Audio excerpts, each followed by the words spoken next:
Shri P Balachandran, അങ്ങേക്ക് 10 minute. Sir, 2025 Kerala ധനകാര്യ bill subject കമ്മിറ്റിക്ക് അയക്കണമെന്ന തീരുമാനത്തെ പിന്തുണയ്ക്കുകയാണ് സർ. ഇന്ന് പ്രഭാതം വിടർന്നപ്പോൾ ആഹ്ലാദകരമായ ഒരു വാർത്ത കേട്ടുകൊണ്ടാണ് ഉണരാൻ കഴിഞ്ഞത്. അല്പം ടെലിവിഷൻ ചിത്രങ്ങളും കണ്ടു. സുനിത വില്യംസും ബുച്ച് വില്യം മോറും സുരക്ഷിതമായി ഫ്ലോറിഡ തീരത്ത് സ്പ്ലാഷ് ലാൻഡ് ചെയ്തു. ലോകം ഒട്ടാകെ സന്തോഷിച്ചു. നമ്മുടെ സഭയും അതിൽ അഭിനന്ദനം രേഖപ്പെടുത്തി. ഞാൻ ഈ ചർച്ചയിലേക്ക് കടക്കുമ്പോൾ നേരത്തെ ചർച്ച ചെയ്ത ബഹുമാന്യനായ സുഹൃത്ത് ശ്രീ എം വിൻസെൻറ്റിന് മറുപടി കൊടുക്കുന്നില്ല. കാരണം വക്ക് പൊട്ടിയാൽ ചെരിച്ചു വയ്ക്കാം, മൂട് പൊട്ടിയാൽ വലിച്ചെറിയാനേ പറ്റൂ. സംസാരിച്ചിട്ട് കാര്യമില്ല. എന്താണ് യഥാർത്ഥത്തിലുള്ള സ്ഥിതി? ഡിവിസിബിൾ പൂളിൽ നിന്ന് ഓരോ വർഷവും കേന്ദ്ര വിഹിതത്തിൽ നിന്ന് ലഭിക്കാനുള്ള പണം വെട്ടിക്കുറയ്ക്കുമ്പോൾ അതിനെതിരെ സത്യസന്ധമായി പ്രതികരിച്ചുകൊണ്ട് കേരളത്തിനുള്ള വിഹിതം പിടിച്ചു വാങ്ങിക്കാൻ മലയാളിയുടെ ആത്മാഭിമാനം ഉയർത്തിപ്പിടിച്ചുകൊണ്ട് ശ്രമിക്കുന്നതിന് പകരം കേന്ദ്ര ഗവൺമെൻറ്റിൻ്റെ തെറ്റായ നയങ്ങൾ കടിവരയിടുന്ന സമീപനമാണ് ചെയ്തിട്ടുള്ളത് സർ. പ്രതിപക്ഷം ഭരണഘടനയുടെ 270 ആർട്ടിക്കിൾ അനുസരിച്ച് ഡിവിസിബിൾ പൂളിൽ നിന്ന് ഓരോ 5 വർഷവും ലഭിക്കേണ്ടതായ സർചാർജും സെസ്സും ഒഴിച്ചുള്ള വിഹിതത്തിൽ നിന്ന് ലഭിക്കേണ്ടതായ കേന്ദ്ര വിഹിതം ചില മാനദണ്ഡങ്ങളുടെ അടിസ്ഥാനത്തിലാണ് കേരളത്തിന് ലഭിച്ചുകൊണ്ടിരിക്കുന്നത്. ആ മാനദണ്ഡങ്ങൾ ഏതു പരിശോധിച്ചാലും ആർക്കും നിഷേധിക്കാനാവാത്ത വിധം മറ്റ് സംസ്ഥാനങ്ങളെക്കാൾ മുന്നിൽ നിൽക്കുകയാണ് കേരളം. തുല്യതാധിഷ്ഠിതമായിരിക്കണം, അതുപോലെ തന്നെ ആവശ്യാധിഷ്ഠിതമായിരിക്കണം, അതുപോലെ വരുമാന മാനദണ്ഡങ്ങളുടെ അടിസ്ഥാനത്തിലായിരിക്കണം, ജനസംഖ്യ അടിസ്ഥാനത്തിലായിരിക്കണം, അതുപോലെ തന്നെ കാര്യക്ഷമതയുടെ അടിസ്ഥാനത്തിലായിരിക്കണം. ഈ ഘടകങ്ങളുടെ അടിസ്ഥാനത്തിലാണ് ഡിവിസിബിൾ പൂളിൽ നിന്ന് നമുക്ക് പണം ലഭിക്കേണ്ടത്. ഇക്കാര്യത്തിലൊക്കെ 1-ാം സ്ഥാനത്ത് നിൽക്കുന്ന കേരളം എങ്ങനെയാണ് അവഗണിക്കപ്പെടുന്നത്?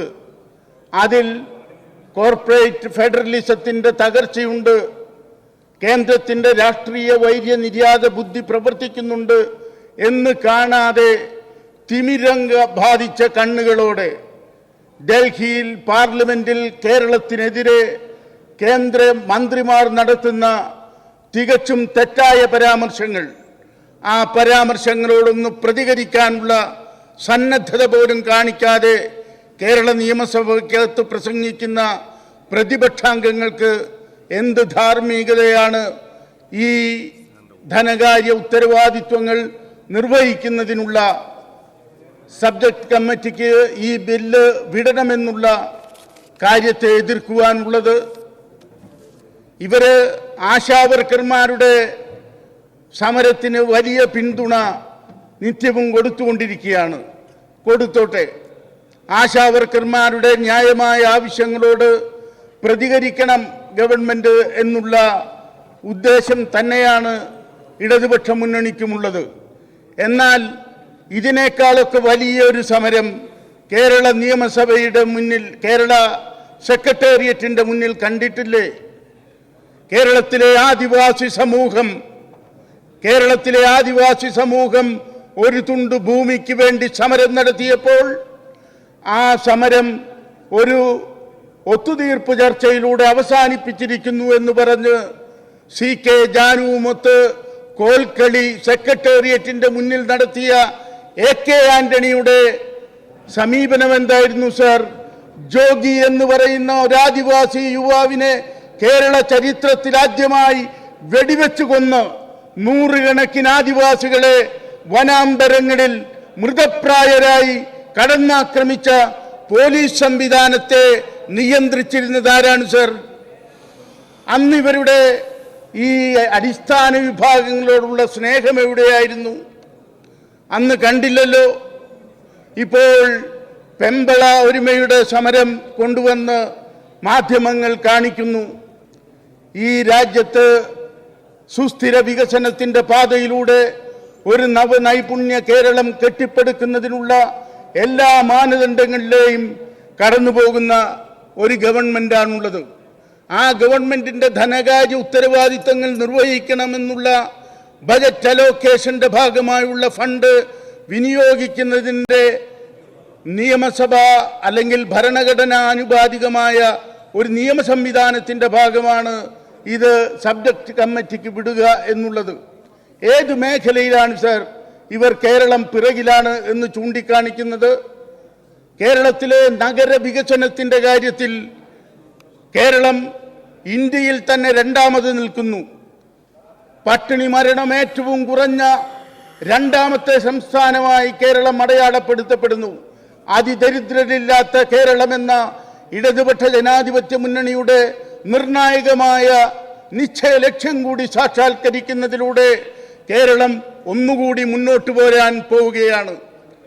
വിദ്യാഭ്യാസ രംഗമെടുത്താൽ, അതുപോലെ തന്നെ നമ്മുടെ തൊഴിൽ മേഖല എടുത്തു നോക്കിയാൽ, സ്ത്രീകളുടെയും കുട്ടികളുടെയും കാര്യം എടുത്തു നോക്കിയാൽ, എല്ലാ മേഖലയിലും കാണാൻ കഴിയുന്ന മറ്റ് സംസ്ഥാനങ്ങളിൽ നിന്നും വിഭിന്നമായ ഒരന്തരീക്ഷം. നമ്മുടെ വ്യവസായ വകുപ്പ് മന്ത്രി ഇവിടെ ഉണ്ടായിരുന്നു, ഇപ്പോൾ ഇല്ല. സംരംഭകത്വത്തിൻ്റെ കാര്യത്തിൽ കേരളം ഒന്നാം സ്ഥാനത്തേക്ക് 28-ൽ നിന്ന് 1-ലേക്ക് എത്തുന്നു. കേരളം ഇന്ന് നേരിട്ടുകൊണ്ടിരിക്കുന്ന ഏറ്റവും വലിയ ഭീതിക്കെതിരായി, ലഹരി മാഫിയക്കെതിരായി ഉണർന്ന് പോരടിച്ചു കൊണ്ടിരിക്കുന്നു.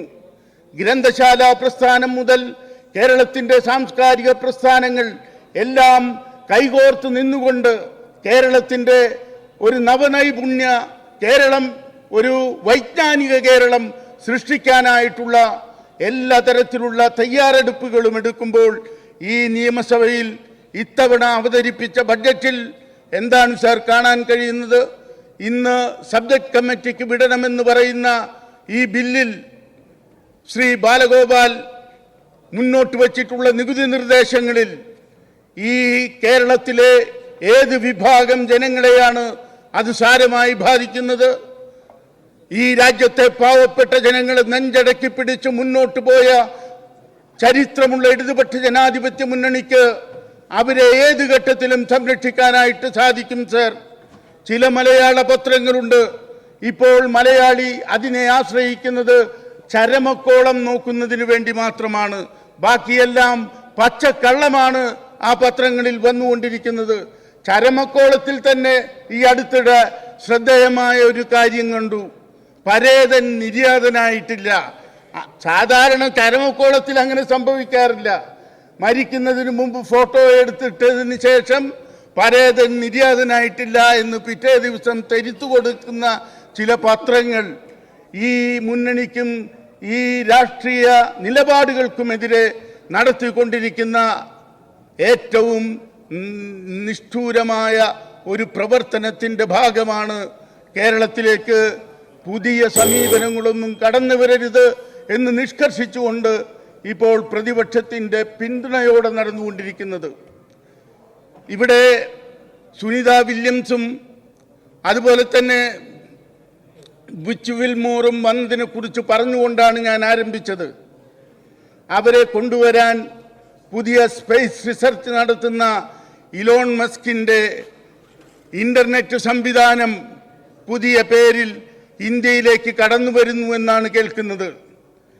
അത് കടന്നു വന്നു കഴിഞ്ഞാൽ ഇന്ന് 1200-നും അതുപോലെ തന്നെ 500-നുമൊക്കെ ഉപയോഗിച്ചു കൊണ്ടിരിക്കുന്ന ഇൻ്റർനെറ്റിന് 10,000-ലേറെ രൂപ വരും എന്നാണ് ആഗോളാടിസ്ഥാനത്തിൽ തന്നെ ഇലോൺ മസ്കിൻ്റെ സ്ഥാപനങ്ങളുമായി ബന്ധപ്പെട്ടുള്ള പത്രവാർത്തകൾ പറയുന്നത്.